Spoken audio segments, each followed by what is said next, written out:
ဒီမှာဒိုတစ်စီးချင်တာမလား စီးမှာ ဒိုတစ်ကိုဘလို့လီပါပုတ်ပါပုတ်တဲ့စတိုင်လေးပြလားအေးဒိုတစ်ကြိုက်တာမလားကဲညီကိုလေးမင်္ဂလာပါ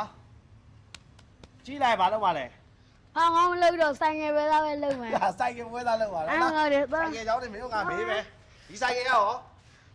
တဲ့ပါတဲ့ပါ တဲ့ဝါရီလား တဲ့ပါဟုတ်တယ် ဒီဆိုင်ကရော အခုတဲ့ပါကိုတဲ့ပါ ဟောတဲ့ဝါပြန်ပြီလား ဟုတ်တယ် ဒီဆိုင်ကရော ချစ်တဲ့ပါ ရှေ့တဲ့သွားပြီလားဟာ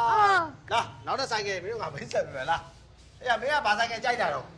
တို့တဲ့ ဒိုတစ်ကြိုက်တာမင်းကြီးတာဒိုတစ်စီးမလား စီးမှာ အေးဒိုတစ်ဝယ်ပေးမှာဖတီးကိုနော်ဒီဆိုင်ကဒီနေ့မှရောက်တဲ့ MPC ကို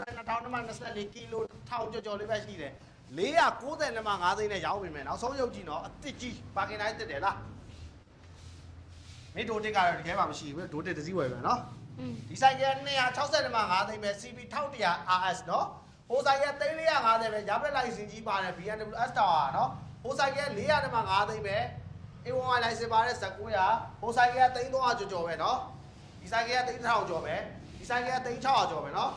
ဒီဆိုင်က3400ကျော်ဟိုဆိုင်က3800ကျော်ဟိုဆိုင်က3200ကျော်နော်295သိန်းပါဒီဆိုင်ကတွေကလုံးဝမရောင်းပါဘူးနော်3100ခေါ်ထားတဲ့ဘိန်းလေးပါနော်မတရားနေတဲ့သိန်းတော့မသိန်း100ကျော်တန်း SR modify လေးရှိတယ်မင်းကြိုက်တဲ့ဆိုင်ကလောလောဆယ်တော့မရှိသေးဘူးဒိုတစ်စီးချင်တာမလား စီးမှာ ဒိုတစ်ကိုဘလို့လီပါပုတ်ပါပုတ်တဲ့စတိုင်လေးပြလားအေးဒိုတစ်ကြိုက်တာမလားနော်ဒိုတစ် step မင်းကဒိုတစ် fan မလားပြော တို့တဲ့ပါ ဘာကြိုက်ဆုံးလဲ တို့တဲ့ အေးဒိုတစ်ကြိုက်ဆုံးပြီးတော့မင်းဒိုတစ်ဝယ်မယ်နော်ကဲကြည့်ရှိပါပြီညီကိုအားလုံးကျေးဇူးအများကြီးတင်ပါဗျမင်းနာမည်ကဘာလို့တော့ အောင်မြင့်မြတ် အောင်မြင်မှာမဟုတ်ဖတ်တီးအေးဖတ်တီးပါကျေးဇူးပါတိုက်တီးပါ ကျေးဇူးပါ